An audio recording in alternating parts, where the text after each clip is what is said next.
does one become worthy of the gospel? Paul asked that question from a prison cell. He wasn't sitting at a desk drafting a theological essay. He was imprisoned, uncertain, scared, perhaps, and certainly not guaranteed a future of freedom. I imagine that he might have spent some time replaying the choices that he'd made in his life, the path he'd taken. I imagine he might have wrestled with some regret, wished he'd done otherwise at times, and fought pretty hard to extend himself grace as he stumbled after Jesus eventually. We know that Paul wasn't always a defender of Jesus. When he was in a position of power, he'd wielded that power against Christians, believing them to be the enemies of the state. So he hunted them down. Paul was convinced that he was, at the time, doing God a favor by silencing them. Now, that's not an easy history to carry, I don't imagine. I think how Paul may have been haunted by the memories of faces, of names, of the harms that he had done. Now, as he wrote to the Philippians, Paul wasn't speaking as someone who had arrived at perfection. He knew better than anyone that worthiness doesn't start with a perfect record. He knew very well what it was to be on the wrong side of God's love. And he knew what it felt like to be turned inside out and upside down, to be confronted by the gospel of Christ, to be interrupted, forgiven, and utterly changed. So when Paul prays that the Philippians will live lives worthy of the gospel, he's not shaming them. He's saying, I know what it's like to grow into this. I'm still growing into this. God began a good work in me and in you, and God isn't finished with us yet. Now that kind of growth, honest and messy, surprising, painful, still beautiful, it can transform a life, and I am convinced that it can also transform the world. Let me introduce you to another person who didn't start out as a prophet. He's been on my mind these past few weeks. When Oscar Romero became Archbishop of San Salvador in 1977, a lot of folks breathed sort of a sigh of relief because he had a reputation of being sort of shy, bookish, and careful. He loved order and tradition. And at that time, he worried that the church was getting too political. In a country where the poor were being crushed between fear and hunger, Romero's instinct was to keep the peace, to keep the church out of trouble, to keep things steady. So he did the archbishop thing like others had before him. He visited parishes and he said mass, he delivered homilies that didn't ruffle too many feathers. He carried out what he believed was his calling, to preserve unity, to avoid conflict, and to protect the faithful from the chaos of the world. If we'd met him then, we might not have expected the courage that would have roared out of him later. We might have thought instead, he's a good priest. He's cautious, careful, a bishop. He's not going to rock many boats. But then, his friend, Father Rutilio Grande, was murdered alongside two parishioners, a 72-year-old farmer and a 16-year-old boy. The assassination was widely believed to have been ordered by government-backed death squads. Romero went to that scene, and he saw the bodies, and he prayed with the grief-stricken community. Something inside of him broke open because Romero realized that keeping the status quo, often meant keeping some people safe at the expense of other people's lives. And from that grief, a new pastoral imagination emerged. It began to grow in him. Romero started walking through the villages, listening to the mothers of the disappeared, blessing the wounded, naming the dead. And his Sunday homilies broadcast on the radio, they became a lifeline to so many folks. He read the gospel and the week's arrests side by side.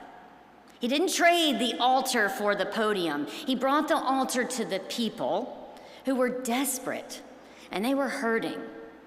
The gospel he discovered does not exist to smooth things over. The gospel exists to tell the truth and to set people free.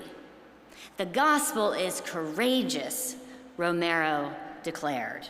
He said this: a church that does not provoke any crisis, a gospel that does not unsettle, a word of God that does not get under anyone's skin, or a word of God that does not touch the real sin of society in which it is being proclaimed. What kind of gospel is that? Very nice, pious considerations that don't bother anyone. That's the way many would like it to be. Those who avoid every thorny matter so as not to be harassed, so as not to have conflicts or difficulties, do not light up the world that they are in. The gospel is courageous, he wrote. It's the good news of Jesus, who came to take away the world's sins. These are powerful prophetic words, and I have gone to them over and over in the past weeks with questioning and discernment in my heart to help point me back to the gospel, back to where God is confronting the world and me and us. But friends, Romero didn't begin as the saint that we venerate or the liberationist whose words I go to now for solace and for direction. He grew into it. He didn't start worthy of the gospel. God grew him through friendship and grief and prayer, powerful loss, and the cries of the poor. Over time and loss and failure, and in the face of real danger, Romero grew into a shepherd who could stand firm in one spirit, striving side by side with his people, not frightened by those opposing them. That's exactly the arc that Paul names in the letter that he writes to the Philippians. He thanks God for the community he loves, and then he prays this: that your love may overflow more and more with knowledge and full insight to help you determine what really matters. Having produced the harvest of righteousness, live your life in a manner worthy of the gospel. Stand firm in one spirit, striving side by side for the faith of the gospel, and in no way frightened by those opposing you. Paul does not say, be worthy first, and then you can belong. He says, God began a good work in you and will carry it on. Worthiness is not a precondition. It's a pathway. It is learned and practiced and corrected and deepened step by step by step, until our love overflows with thoughtful intention and courage. And Romero's conversion, well, it invites our own. Will we let ourselves be confronted and convicted and convinced by the gospel of Christ? The gospel we'll be able to recognize because it is the good news to the poor, because it declares and demands release of the captives, because it offers recovery of sight to those who had formerly been without, and because it makes a way to freedom for the oppressed. That's how we'll know what the good news is. And I'll be honest with you. These last few weeks, I have been wrestling with what the gospel demands of me. Not just in my head, but deep, deep down in my heart. Because the work to which I feel called to in this moment, as y'all know, as a result of being accountable to the gospel and to the communities of which I am honored to be a part, all of that leads me to be a disruption, however I can be, in the oppression of immigrants here in our country and in our community. And that work, y'all know, being a part of it, it has grown, right? I mean, it started out with welcome backpacks and Metro cards, to housing folks for a time, to partnering with migrant shelters and running a weekly resource fair and respite center, to creating conversation classes, to working alongside mutual aid networks, to creating accompanying programs to go to court, to also investing in real and lasting and meaningful relationships, not just with impacted persons, but with activists who teach me continually what I had not seen before. And these last few weeks, in conversation with colleagues and partners in this specific ministry, we've been pushed to confront and to clarify how the work that we're doing here, standing with migrants, resisting dehumanization and displacement of immigrants in our own city, is connected to the suffering and oppression that is happening in other places. And we've had to acknowledge how the same powers that detain and deport here are tied. They are tied to global forces and systems of violence.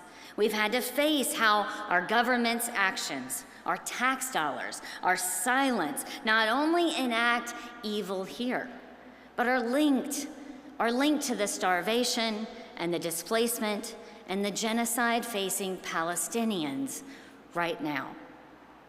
And these are hard truths, but they are truths. And they're not comfortable to look at or to sit with or be guided by.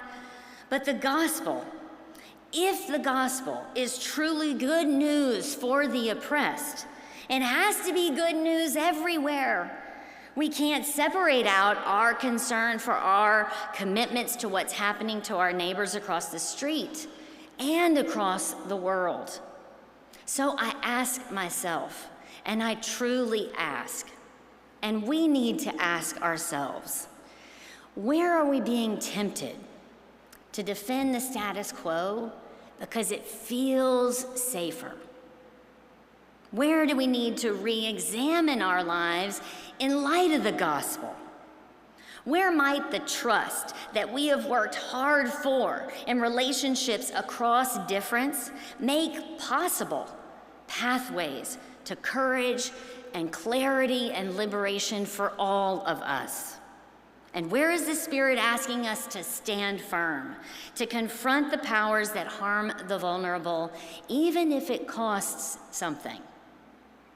Let us be guided by the question that Paul asks from the prison cell. How does one become worthy of the gospel? Romero's life, Paul's life, they both tell us worthiness is not where we start. It's just not. It is where God is leading all of us. We belong, we act, we grow, we make mistakes, we begin again. We allow God's love to overflow in us and more with knowledge and full insight until our lives, they begin to look like good news for those who need it most. And some more good news, because I think we need it, is this. The one who began a good work in us will carry it through to completion, shaping us, using us imperfect as we are, and unleashing love and justice through us until the whole world, The whole world will know and experience the freedom and the flourishing that God intends for us all. Full stop.